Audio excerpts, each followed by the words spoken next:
Ngapain lu Markona? Satu kata dong untuk bekerja keras.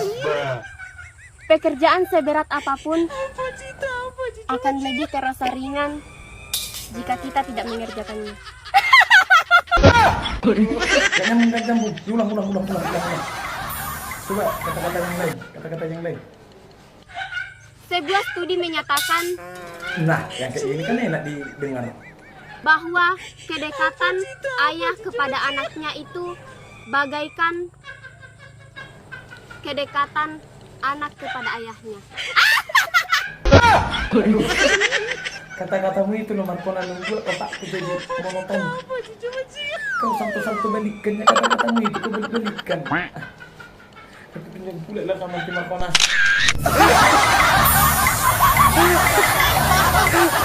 Pacar yang sensitif. Lagi ngapain?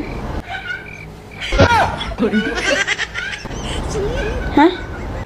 Gak ngapa-ngapain kok. Dengan cewek-cewek? Enggak kok, enggak. Lanjut aja udah. Apaan sih ya? Lanjut liatin cewek tuh. Yang seksi-seksi kan. Demen kamu kan? Saya bilang nggak ada loh. Ih, Lanjut aja. ini udah terserah lu dah.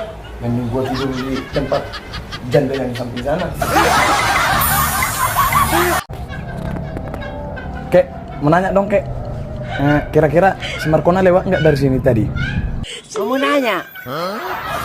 Iya kek, saya nanya. Kamu bertanya-tanya? Iya saya bertanya, si Markona ada nggak lewat dari sini tadi kek? Kamu nanya? Iya saya bertanya, si Markona ada nggak lewat dari sini tadi kek? Kamu nanya? Begini kayaknya.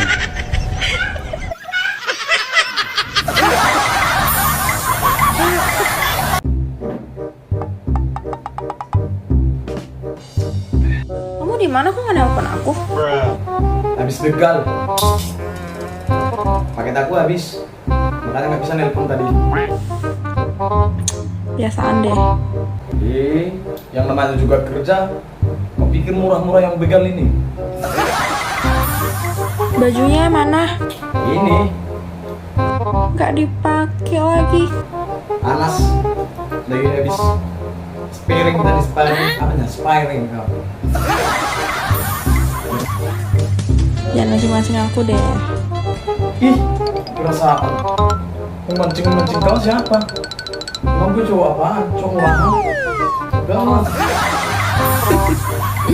Terus kenapa tuh rambut nggak dipotong? Udah panjang kayak gitu. Tukang pangkatnya lagi meninggal. Besok aku temenin ya. Gak usah.